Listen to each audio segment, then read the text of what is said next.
Welcome to our channel. Today we're diving into Genesis chapter 10, one of the Bible's lesser known but incredibly rich chapters, known as the Table of Nations. This chapter lists the descendants of Noah and gives us the foundation for the nations that would shape the ancient world. These verses may look like a simple genealogy, but they offer a powerful glimpse into God's plan for humanity and the origins of many nations.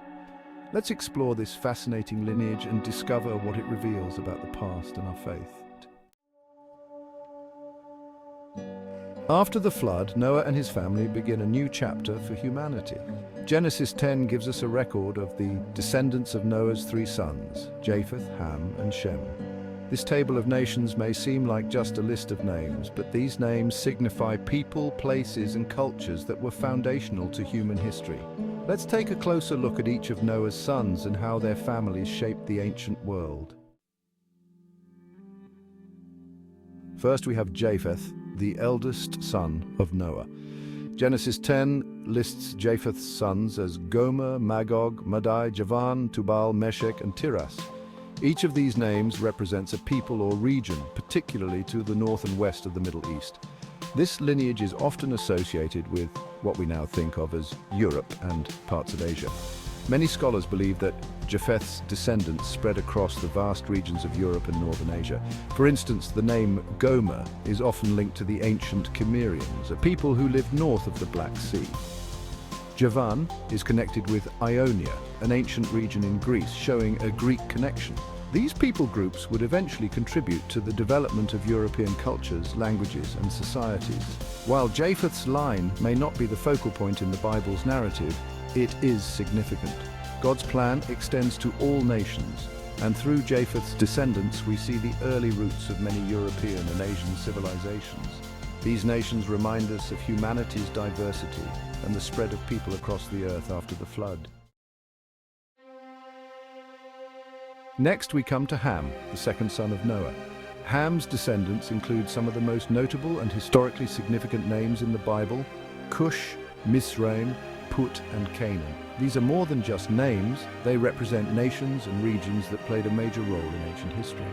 Cush is commonly associated with regions in northeast Africa, likely Ethiopia or Nubia. Misraim is the Hebrew name for Egypt, indicating that Ham's descendants populated this region. Put is often linked to areas in Libya or North Africa, and Canaan, of course, represents the land that later became the Promised Land of Israel. Among Ham's descendants we find Nimrod, a particularly intriguing figure described as a mighty hunter before the Lord. He was a powerful leader and is credited with founding key cities like Babel, later known as Babylon, Erech, Akkad, and Nineveh. These cities would become centers of power and culture in Mesopotamia and the Near East. Nimrod's story offers us a glimpse into the early development of civilizations and even foreshadows the challenges humanity would face. Babel, for example, would later become the scene of the Tower of Babel, where human pride and God's sovereignty clashed. The descendants of Ham remind us that many powerful empires arose from this land. Egypt, Babylon, and Canaan would all interact significantly with the Israelites in future biblical events. The rise and influence of these nations highlight the complexity of humanity's story and God's enduring faithfulness to his people through it all. Lastly, we have Shem, Noah's third son. Shem's descendants are of particular importance to the biblical narrative, as it is from Shem's line that Abraham, the Israelites, and ultimately Jesus would come. This lineage is central to God's covenant relationship with his people. Genesis 10 lists Shem's sons as Elam, Asher, Arphaxad, Lud, and Aram. Elam is associated with the Elamites, an ancient civilization in what is now Iran.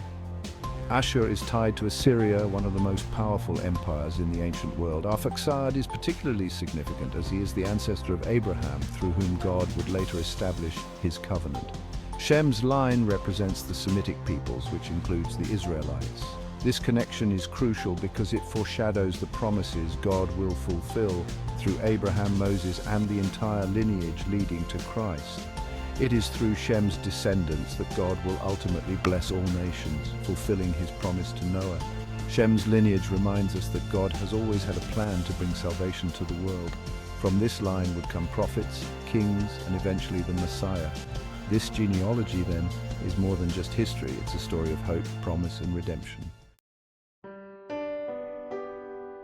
Genesis chapter the 10th of May appear to be a simple list of names, but it's actually a foundational chapter that sets the stage for the entire biblical narrative.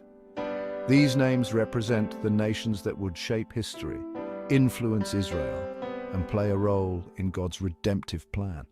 Each of Noah's sons, Japheth, Ham, and Shem, and their descendants represent different regions and cultures, yet all are part of God's creation and His story. Through this chapter, we see the beauty of diversity and the early spread of humanity across the earth. Genesis 10 is a powerful reminder that we are all connected. Tracing our roots back to Noah and ultimately to God, each nation and culture has its place in the tapestry of human history, and God's promises extend to every corner of the world. Thank you for joining us in exploring Genesis chapter 10. We hope this deep dive helped you see the richness of Scripture in a new way. If you enjoyed this video, please give it a like, subscribe, and turn on notifications to stay updated with our journey through the Bible. Let us know in the comments, what insights did you gain from the Table of Nations? We'd love to hear your thoughts. Thank you for watching. Subscribe for more biblical insights.